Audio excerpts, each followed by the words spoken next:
म्हणजे आरक्षण वर्गीकरणाच्या विरोधकांनी हे माझं सांगणं आहे की ओबीसीतलं काढून या ठिकाणी विजयंतीचं एबीसीडी करण्याचं काम वर्गीकरणाचं 1994लाच या ठिकाणी झालेलं आहे. हे आपण सगळ्यांनी डोळे उघडून या ठिकाणी पाहावं आणि ते बाबासाहेबांच्या राज्यघटनेनुसार झालेलं आहे. संविधान अधिकार सरकारला प्रदान असल्यामुळं त्यांनी हे केलेलं आहे. आता आपण डायरेक्ट अनुसूचित जातीच्या यादीकडे येऊ. आता अनुसूचित जातीच्या यादीच्या अनुषंगानं आज आमचा मोठा बांधव मोठा भाऊ म्हणून आम्ही ज्याला आदरपूर्वक सन्मानपूर्वक आम्ही त्यांना सन्मानपूर्वक मानतोय, ज्याचं स्थान आमच्या अंतःकरणामध्ये वागणुकीमध्ये वर्तनामध्ये मनामध्ये जे आदरपूर्वक आहे, तीच भूमिका आमच्या धाकट्या बांधवाविषयी आहे. आता आमच्या धाकट्या बांधव या वर्गीकरण चळवळीच्या अनुषंगानं काही वेगळी भूमिका व लोकशाही अण्णाभाऊसाठी आर्थिक विकास मंडळ फक्त मागायला, अण्णाभाऊ साठेच्या नावानं आरटीचे फक्त मागायलाच, तर माझ्या बांधवांना आपल्या सगळ्यांना या लाईव्हच्या माध्यमातून माहीत असलं पाहिजे. या राज्यामध्ये पहिल्यांदा अनुसूचित जाती अंतर्गत 1 मे 1974ला बघा 1 मे 1974ला महाराष्ट्र चर्मोद्योग विकास महामंडळ निर्माण केलं. मागासाठी नाही, मालासाठी नाही, एक जमात सोडून आमच्या धाकट्या बंधू व्यतिरिक्त कुणासाठी नाही, ते 1 मे 1974ला तयार झालं.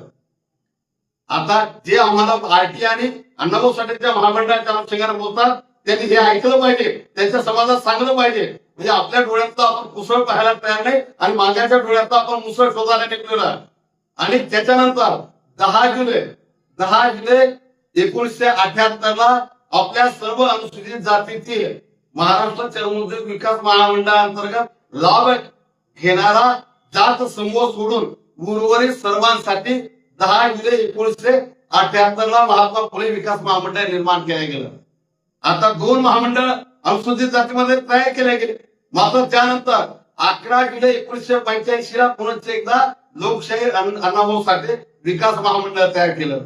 म्हणजे अनुसूचित जाती अंतर्गत या ठिकाणी जे महाराष्ट्र चर्मोद्योग विकास मंडळ 74ला निर्माण झालं, ते नंतर पुढे 2 जानेवारी 1903ला चर्मोद्योग महाराष्ट्र चर्मोद्योग आणि चर्मकार विकास मंडळ असं त्याचं नामकरण, त्याचा विस्तार झाला. म्हणजे 3 महामंडळ या ठिकाणी निर्माण झाले. म्हणजे अनुसूचित जातीच्या लाभासाठीची यंत्रणा, ज्याच्यामध्ये एकसंघपणा एकदिवशीपणा नाही, याच्यामध्ये काही लाभाच्या अनुषंगाने काही घटक मागे पुढे झालेले, हे सरकारनं 74ला मान्य केलं, हे सरकारनं 78ला मान्य केलं, हे सरकारनं 85ला मान्य केलं आणि हे सरकारनं त्याची अंमलबजावणी वेगवेगळ्या महामंडळाची स्थापना करून या ठिकाणी अंमलबजावणी सुद्धा केलेली आहे. म्हणजे आरक्षणाच्या वर्गीकरणात आज जे विरोध करतायत त्यांनी या गोष्टीकडे मागे पाहिली पाहिजे की आरक्षण वर्गीकरण केव्हा राज्य सरकारनं आणि भारतीय संविधानाने या ठिकाणी मान्य केलेलं आहे. आता त्याच्या पुढे जाऊन भारतीय संविधानानुसार भारतीय राज्यघटनेतील 371 कलम असं सांगतंय की या देशामध्ये राज्य कारभार करण्यासाठी लोककल्याणकारी योजना सरकार अंमलात आणण्यासाठी लोकांना सुविधा पुरवण्यासाठी मूलभूत सुविधा उपलब्ध करून देण्यासाठी देशामध्ये सरकार आहे, राज्यामध्ये सरकार आहे. आणि देशामध्ये राज्यामध्ये जर सरकार असेल तर भारतीय राज्यघटनेचं 371 कलम असं सांगतंय की महाराष्ट्रामध्ये पश्चिम महाराष्ट्र असेल, मराठवाडा असेल, विदर्भ असेल, उर्वरित महाराष्ट्र असेल, तर याच्यासाठी जे वेगवेगळे महामंडळ निर्माण केले गेले विकास महामंडळ, तर सरकार जर स्थानिक विकास मंडळ तयार करण्यात महामंडळ तयार करण्याचं काय काम आहे. पण भारतीय घटनेनं या ठिकाणी तशा पद्धतीचं या ठिकाणी वर्गीकरण ज्याला आपण म्हणू, विभागणी ज्याला आपण म्हणू कामाची आणि न्याय देण्याची, तर त्या ठिकाणी भारतीय राज्यघटनेचा कलम 371 नुसार त्या ठिकाणी केलेलं आहे. हे मला आपल्याला सांगायचं.